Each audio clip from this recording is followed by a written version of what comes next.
Hola a todos, saludos cordiales, bienvenidas, bienvenidos a un nuevo episodio de Hablemos de Floricultura, el programa de Expoflores que busca pues fomentar una cultura, un conocimiento, un aprendizaje de este maravilloso mundo de las flores, la actividad florícola que es consustancial, parte importante, fundamental para el desarrollo productivo de nuestro país. Este es el 6º episodio de la 3ª temporada. Como ustedes saben, para esta temporada hemos diseñado ya no un formato solo de audio, sino también un formato audiovisual, audio y video por el sistema de podcast, y ustedes lo pueden revisar, lo pueden mirar a través de las cuentas de Expoflores en YouTube y también en nuestra cuenta de Spotify, ¿no? Allí pueden seguir este programa. Por supuesto, agradecer a nuestros patrocinadores que creen en este esfuerzo de carácter educacional e informativo. Tenemos a Yaratera y también a Impropac, que se suman a nuestro espacio de tertulia y de análisis sobre el mundo de las flores. Como cada jornada, Andrea Contreras, quien es técnica de Expoflores con más de 8 años, ¿no? 8 años dentro de Expoflores nos acompaña. 8 años y la 3ª temporada que me acompaña. Andrea, bienvenida. Muchas gracias. Pues súper contenta de estar aquí hoy. Vamos a ver temas un poco más técnicos. Creo que la dinámica es muy interesante en ese sentido porque en el mundo de las flores tú tienes de todo, desde temas políticos hasta temas muy técnicos. Oye, antes de entrar y presentar a nuestro invitado, entrar en materia, sí quiero preguntarte, tú que eres la conocedora de estos temas, bueno, ya estamos en el verano propiamente dicho, ¿verdad? Es decir, acá en la sierra, por ejemplo, unos soles tremendos, más allá de que, por ejemplo, la semana pasada estuve por Cuenca y hubo unos días en los cuales hacía bastante frío, unas temperaturas bajas y algo de lluvia. Pero acá en la parte de la Sierra Centro, la Sierra Norte, tenemos unas temperaturas mucho más altas. ¿Qué implica para el sector estas temperaturas? Bueno, en realidad es el tema cambio climático juega un rol bastante importante estos días, estos tiempos, porque el clima es muy variable, ¿no? Vamos a tratar hoy día justo el tema técnico, pero a nivel, digamos, productivo, sí determina que la flor la tengas antes, la tengas o se te adelante, digamos, ¿no? Porque las temperaturas altas promueven que el ciclo se acorte. ¿Y eso qué significa? Que si tú te proyectaste sacar una flor para la semana, no sé, me invento, 12, pues... Pero te sale la semana 10. Exacto. Entonces, ¿y eso qué significa, digamos, para la planificación? Pues que el equipo de ventas va a tener que organizar esa planificación conforme la disponibilidad de flor que tiene y depende también mucho del mercado, la necesidad que tenga para esa época. Pero esto es importante sobre todo por lo que decía Andrea, los temas de cambio climático. Y vamos a abordar los temas técnicos el día de hoy en esta emisión, en el episodio 6 y también en el episodio 7, para lo cual nos honra recibir aquí en nuestro estudio, en nuestra mesa de Hablemos de Floricultura, Esteban Gallardo. Él es director de Sanidad Vegetal de Utopia Farms y máster en Sanidad Vegetal, con quien vamos a profundizar en, como digo, un tema técnico. Son los procesos biológicos que fortalecen la resiliencia de las plantas. Esteban, bienvenido, qué gusto. Gracias, qué gusto Andrea, qué gusto Fabricio. Para mí es un honor tenerles, que me hayan invitado a este conversatorio. Realmente es bien importante lo que tú decías, Andrea, porque este efecto de cambio climático que tenemos ahora, las radiaciones altas que tenemos, involucra que la planta genere mucho estrés, ¿ya? Ese estrés es aprovechado por tanto patógenos como insectos, ¿sí? Que se vuelven fuertes ante estos cambios que tiene las plantas. Entonces, básicamente, el tema de lo que hablabas, la resiliencia en las plantas, es muy interesante conversar sobre esto, porque las plantas generan defensa. Parece que estuvieran ahí estáticas, quietas, pero no es así. Las plantas internamente generan un montón de reacciones, ¿sí? Que comienzan a generar este tema de defensas. Parte importante de esto, es un estudio súper fuerte lo que hay, se está evidenciando esto a nivel mundial. De esto estuve en un congreso hace un año atrás, donde se habla sobre todo el manejo del cambio climático y cómo le afecta a las plantas. Entonces, dentro de esto, las plantas generan defensas, ¿sí? Generan defensas tanto adquiridas, que son aquellas los espinos, por ejemplo, el tema de las vellosidades en las hojas, el tema de la forma en donde se sitúan los estomas, ¿sí? De cada planta. También tienes las inducidas, que estas defensas que genera la planta inducidas son por agentes bioquímicos, donde la planta genera sustancias para poder defenderse. Entonces es un mundo muy interesante eso del manejo del tema de defensa. Por ejemplo, cómo la planta reconoce, ¿sí? Cómo la planta reconoce cuando un patógeno le está atacando. ¿Sí? Entonces la gente se pregunta cómo la planta... Por ejemplo, a mí me empezaban a preguntar cómo es que llega tal insecto acá o cómo llega tal hongo a la planta. Cuando hablamos de patógeno nos referimos a una plaga, un insecto. Patógenos son todo lo que son hongos, bacterias, Ya. ¿sí? Y lo que son plagas es, en nuestro mundo le llamamos como insectos. Sin embargo, las plagas es en general, ¿sí? Pero plagas de insectos y plagas patógenos, tema de hongos, bacterias y en casas virus también. Y las plantas reconocen esos Exactamente, ataques. sí, claro que sí. Por ejemplo, en el tema de hongos, las plantas reconocen a las enzimas o a las paredes celulares que tienen los hongos. Por ejemplo, la quitinasa. La quitinasa es parte de la pared celular de los hongos ascomycetos, como una botrytis, por ejemplo. Le reconoce y le dice, ok, oye, dime qué es lo que está llegando acá a mi hoja. Entonces comienza a generar un reconocimiento. Entonces, parte de esto, la planta comienza a generar varias síntesis de bioquímicas y comienza a generar enzimas degradadoras de quitinasa, por ejemplo, de glucanasa, que son enzimas que comienzan a degradar a los hongos. Sin embargo, cuando tú tienes un ataque muy fuerte de patógenos, esto comienza a ser algo muy, muy contradictorio. La planta no comienza a defenderse de esta manera. Entonces ahí sí comenzamos toda la parte técnica y comenzamos con hacer aplicaciones. Pero muy bien lo que decíamos al inicio y topaban este tema. El tema de cambio climático, el tema de radiaciones altas, el tema de que la planta comience a fotorrespirar y no hacer fotosíntesis, es crucial en esto para que la planta también pierda defensas. Entonces, por ejemplo, cuando la planta comienza a fotorrespirar, que es la inversa del hacer fotosíntesis, entonces la planta comienza a generar mucha sacarosa. Y todos nosotros nos alimentamos de sacarosa, porque los hongos, los insectos, los seres vivos, todos necesitamos energía. Expliquemos a nuestra audiencia la diferencia entre fotosíntesis y lo contrario que nos ha mencionado usted, Esteban. Claro, la fotosíntesis es básicamente el proceso que la planta toma el CO2 del ambiente, transforma con la luz solar y transforma en glucosa, básicamente. La diferencia de una fotorrespiración es que la planta ya no hace fotosíntesis y comienza a oxidar, comienza a generar oxígeno interno de la planta y comienza a elevar niveles de sacarosa y de glucosa. Ya no está haciendo su trabajo, sino está haciendo a la inversa. Y esto genera radicales libres. Estos radicales libres, como en los seres humanos, generan el cáncer en los seres humanos y en las plantas oxidaciones de células, donde tenemos hojas marchitas, tenemos fitotoxicidades, y todo este tema es crucial en el tema de patógenos también, porque la planta al rato de que baja sus defensas, comienza a tener mayor ataque, básicamente. Nos decía Andrea y nos hablaba de este término resiliencia, que es básicamente lo que hoy vamos a ver, ¿no? ¿Qué significa resiliencia en las plantas? Bueno, las plantas como nosotros, como seres humanos, tienen esta capacidad de adaptarse a las condiciones climáticas adversas o a las condiciones climáticas favorables, depende de lo que se le presente. Creo que el tema de las plagas y de las enfermedades es un aspecto clave en la producción florícola, porque al ser un cultivo bastante intensivo, es decir, tú no estás cambiando plantas, no es como que tienes la capacidad de rotar de un área con otro producto, sino que permanentemente tienes el mismo producto. Creas esta resistencia de estas plagas y enfermedades. Entonces, los técnicos como Esteban se enfocan muchísimo en identificar cómo manejo la plaga en estas condiciones, bajo esta radiación y a este cultivo, porque recuerda que no solo tenemos rosas, sino otras flores de verano.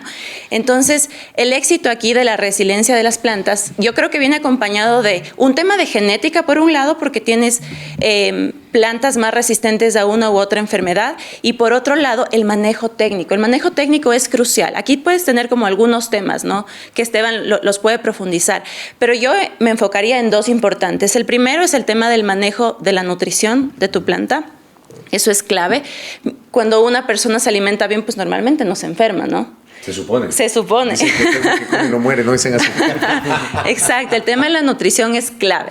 Y el otro tema es el facilitar que la misma planta pueda reaccionar ante cualquier situación de un ataque de plaga o enfermedad. Esa es la resiliencia, es esa capacidad de adaptación que tienen las plantas. Correcto. Y nosotros le vamos educando a la planta para que tenga esa capacidad. Eso iba a preguntar, ¿ese es un proceso natural o hay que encauzar a la planta para que adopte esa resiliencia que implique esta capacidad de adaptación? Ok, muchas veces la planta, sí, genera ese tema de resiliencia. Nosotros lo llamamos priming, ¿ok? Que es básicamente es cómo la planta se prepara para hacer un ataque. Entonces, por ejemplo, hablábamos hace un momento, el tema de la que planta genera, tiene resistencias adquiridas. Entonces la planta ya tiene, por ejemplo, contaba espinos, tiene las cortezas, en la forma que tiene la corteza de los árboles, por ejemplo, son defensas adquiridas, como les había comentado. Y este priming también genera por inducción, por ejemplo, inducidas en base a un agente externo. Puede ser un agente benéfico, como el caso de las tricodermas, ¿sí? Y las micorrizas, o puede ser inducido por un agente causal, un patógeno. Entonces, dentro de esta clasificación hay leves, hay medios y máximos donde la planta comienza a interactuar. Por ejemplo, si tenemos altas radiaciones, la planta comienza a defenderse. Muchas veces, por ejemplo, a veces vemos que las hojas comienzan a girarse. Con este efecto, ¿qué hacemos? ¿Qué está haciendo la planta? Evitando que tenga directo el sol sobre la superficie de las hojas. Entonces la hoja cambia su dirección para tener menor radiación o que sea menos afectada por el sol. Entonces, sí, la planta genera resiliencia todo el tiempo está, porque, por ejemplo, no solamente es en el tema de patógenos, también es el tema de suelos. Por ejemplo, suelos muy ácidos, muy alcalinos, entonces la planta comienza igualmente a generar exudados para defenderse. Esa es la forma en que la planta siempre está buscando forma de subsistir. Y la subsistencia de las plantas, por ejemplo, a veces se nos adelantan las cosechas porque está mediante un estrés. La planta lo que busca, fisiológicamente busca, es producir semillas y perpetuar la especie. Entonces, por eso es que a veces se adelanta los ciclos, porque la planta dice, ok, estoy sobre un estrés, estoy sometido a una carga de patógenos. Por ejemplo, el tema de cambio climático, que es lo que decía Andrea, exactamente, ¿no? Que también puede acelerar ese ciclo. Exactamente, porque la planta lo que está buscando es perpetuar la especie. Eso es lo que hace. Entonces, siempre cuando la planta genera un ataque, entonces la planta genera una resiliencia y genera un efecto para evitar que se muera la especie y comienzan a producir más rápido la floración, más rápido fructificación, que la semilla caiga mucho más rápido al suelo y que tenga nuevamente el ciclo. Eso es lo que hace la planta básicamente. Ahora, yo pregunto, ¿cómo podemos determinar una buena planta? Es decir, hay esta clasificación, les pregunto a los dos, empiezo con Esteban, luego con Andrea. ¿Se puede definir, esta es una buena planta, esta no es una buena planta? No necesariamente esta es una mala planta, porque aquí van muchas cosas. Va la parte genética, la variación que tenga la planta, la estructura y el lugar donde se encuentre sembrada la planta. Sí, porque, por ejemplo, vamos en la parte genética. Lo que les comentaba, las partes de las vellosidades, la parte de lo que la planta genera, esa estructura es diferente. Por ejemplo, a veces dicen, mira, esta rosa o esta flor es resistente a tal enfermedad, o esta planta es resistente a tal patógeno o resistente a tal estrés salino en el tema de suelos, pero porque la planta misma fue constituida así genéticamente. Entonces, por ejemplo, la cantidad de mayor vellosidad en una hoja, tienes menor área donde puede proliferar un hongo. Entonces, es una capacidad para determinar si es bueno o malo. Entonces, llegando al punto, respondiendo a tu pregunta, no existe planta buena ni planta mala. Lo que existe es genética. Y lo que es diferenciación de variación y lugar donde esté sembrado. Por ejemplo, si tú vas a sembrar un banano aquí en la sierra, la planta para adaptarse va a sufrir un montón de años y va a sufrir un montón de cambios. La planta no es mala, no te va a dar la cantidad del rendimiento que tú necesitas como en la costa, pero no por eso es una planta mala, sino es lugar donde está adecuado en la parte genética y también la variación de temperaturas y todo lo que es climático. Entonces, Andrea, no sé si coincide con esta visión, no hay este concepto de una buena planta o una planta que no es buena. Ajá, es correcto, coincido completamente y qué buena pregunta, Fabricio, porque este es un tema muy importante para los productores que están, digamos, sobre los 2.800, 2.900 metros sobre el nivel del mar y quieren, los pequeños productores que quieren empezar a sembrar algunas variedades y pues invierten importantes costos en una operación pues todavía pequeña y consideran variedades que realmente no conocen y que no sabían que no se adapta a esas condiciones. Entonces, no es que la planta es mala, como menciona Esteban. El tema aquí es que esa planta no se va a adaptar a esas condiciones y a esa realidad. Entonces, lamentablemente, cuando hay falta de desconocimiento, vienen estos problemas que vas a tener enfermedades, de que no vas a producir los tallos que tú requieres para ser rentable en esta organización. Entonces sí es importante que puedan considerar las características genéticas, las características fenológicas de las variedades que quieren sembrar, en qué altitudes quieren sembrar y tener este apoyo técnico, que en este caso, por ejemplo, los breeders siempre les apoyan cuando se acercan directamente a ellos y pues evalúan las características de estas plantas. Ahora, ¿qué factores influyen en esa defensa natural de las plantas que nos ha relatado Esteban en esta charla? Por ejemplo, los factores, como decía, pueden ser climáticos, ¿sí? El tema de patógenos influye mucho en el tema de adaptabilidad de las plantas, ¿sí? ¿Qué más? Otros temas, por ejemplo, como decía, el suelo. Todo eso está involucrado, o sea, es que es un consorcio gigantesco donde la nutrición vegetal, parte es importante de cómo se encuentra la planta, lo que decía Andrea, la alimentación. Y también el tema de que las plantas se encuentren en un buen sitio, ¿sí? Que tengan la cantidad de agua necesaria, la luminosidad necesaria y los cuidados necesarios. Entonces todo esto involucra para que la planta tenga una buena adaptabilidad y una buena persistencia en el medio.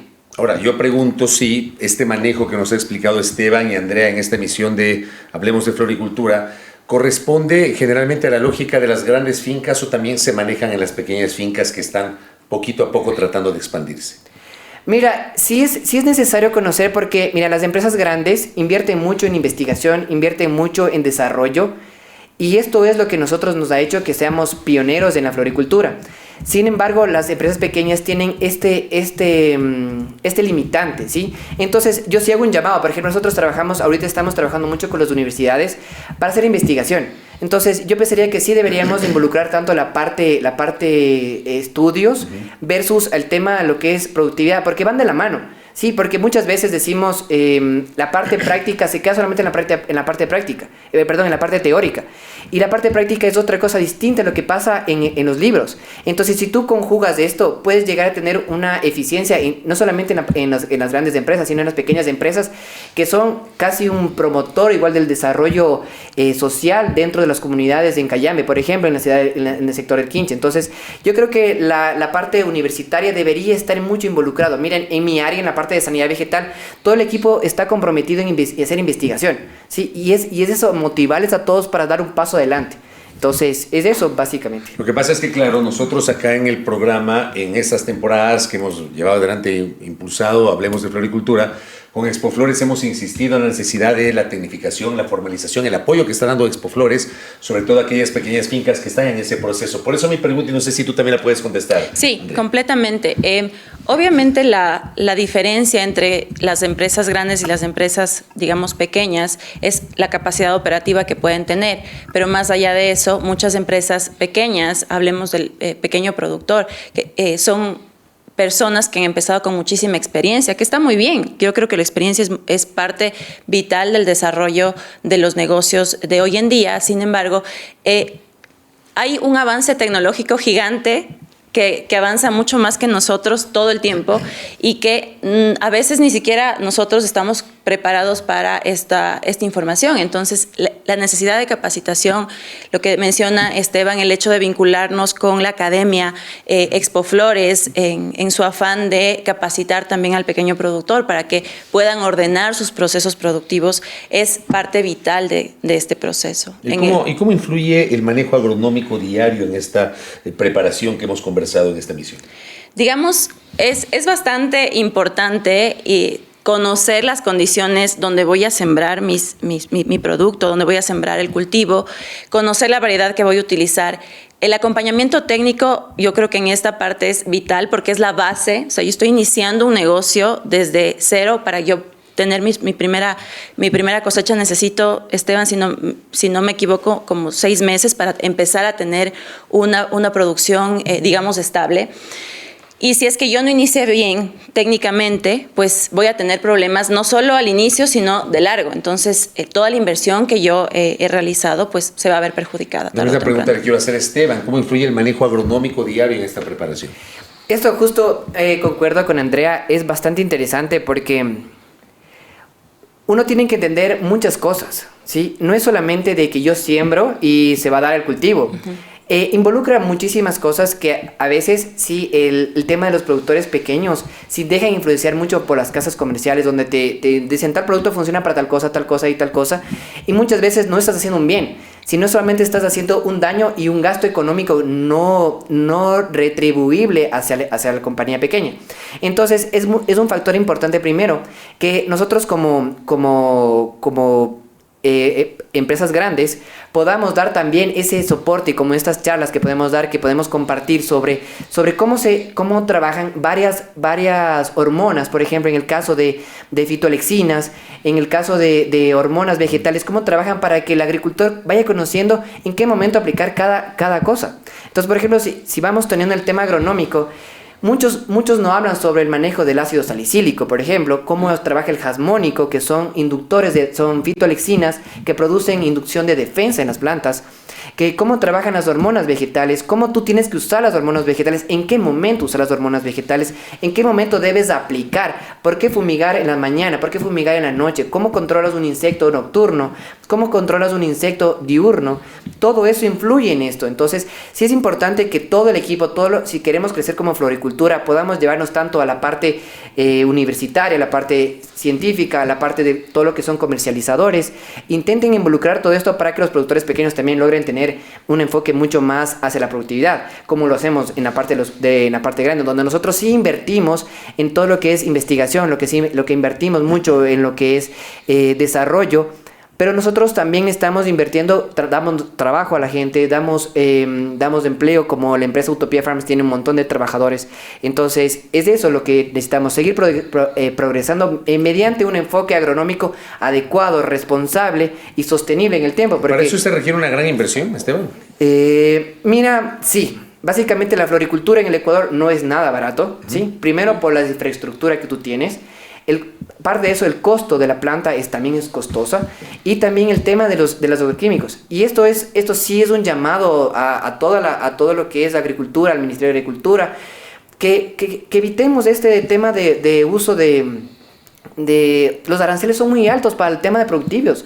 O sea, nuestros productos, si tú te vas a Colombia, yo estuve en Colombia en nuestras fincas allá en Sunshine, y tú te das cuenta, el tema, 1 litro de un producto es mucho más económico que aquí en nuestro país. O sea, tú te puedes consumir hasta el 50% más barato, y es la realidad de nuestro país. La agricultura en sí es muy cara, aunque te digan te regalamos la semilla, te regalamos el fertilizante, pero todo lo que involucra atrás el manejo agronómico es demasiado caro. El tema de infraestructura mismo, el sistema de riego, o sea, es algo que sí nosotros invertimos, pero porque nosotros tenemos una productividad muy alta. Pero si tú quieres empezar en esto, es muy complicado, y por eso es que muchas empresas pequeñas se van a la quiebra, porque no... Mira, como decíamos, el tema es muy holístico. Ahorita estamos en un verano, ¿sí? Donde no vas a tener una pérdida tal vez económica por patógenos, pero si tienes una granizada, tienes una helada en este momento, donde puedes perder completamente tu producción, y no tienes ese colchón como tenemos las empresas gigantes. Lo que estás generando es una pérdida de muchísimos mínimos productores que dan empleo a mucha gente. Pero yo me pongo a pensar ahí, Andrea, que justamente por las consideraciones que plantea Esteban, para que tal vez nuestros pequeños agricultores, nuestras pequeñas fincas se involucren también en estas recomendaciones que se han generado en esta charla sobre la resiliencia de las plantas, va a ser un poquito complicado, y hay que buscar una manera, ¿no? Sí, hay algunas iniciativas, creo que eso es súper importante en nuestras fincas. Muchas están siempre dispuestas a apoyar al pequeño productor también, siempre y cuando exista este involucramiento hacia la formalidad. Como ves, no solo es el tema técnico, tú tienes temas ambientales, temas sociales, temas normativos que tenemos que ir cumpliendo para estar en orden. Siempre va a haber un apoyo hacia el productor que quiere hacer bien su trabajo, porque a la final no estamos hablando de una finca o de Utopía Farms, estamos hablando del sector florícola del Ecuador. Entonces está siempre en riesgo y siempre en juego la calidad de toda la flor, no solo la calidad física, sino la calidad fitosanitaria, que es un poco lo que estamos revisando a nivel de enfermedades y patógenos. Está en riesgo también la imagen, ¿sí? como empresas florícolas y como un sector formal. Claro, pero digamos acá se han planteado algunas consideraciones en torno a cuáles son, digamos, las realidades y lo que representan los desafíos. Voy cerrando el programa del día de hoy, pero se me quedan un montón de preguntas, sobre todo lo que tiene que ver con preparar estos mecanismos para los desafíos a nivel internacional, porque claro, hay regulaciones internacionales que debemos cumplir como país para poder llegar a los mercados internacionales. Pero eso lo vamos a abordar en el siguiente programa, en el episodio número 7 de Hablemos de Floricultura. Esteban, muchas gracias. Gracias a ustedes, gracias Andrea. Gracias Fabricio, gracias a todos. A ustedes, querida audiencia, muchas gracias. Nos reencontraremos en la siguiente emisión de Hablemos de Floricultura. Ustedes nos pueden seguir a través de las redes sociales de Expo Flores, y este programa, en esta modalidad podcast, ustedes lo encuentran en el canal de YouTube de Expo Flores y en la cuenta de Spotify de Expo Flores, para que puedan seguirnos. No se olviden además de comentar sus inquietudes, siempre son importantes para nosotros retroalimentarnos y por supuesto tomar en cuenta sus consideraciones, sus aportes para seguir en este debate respecto del mundo de la floricultura. Un abrazo, nos reencontraremos en la siguiente emisión.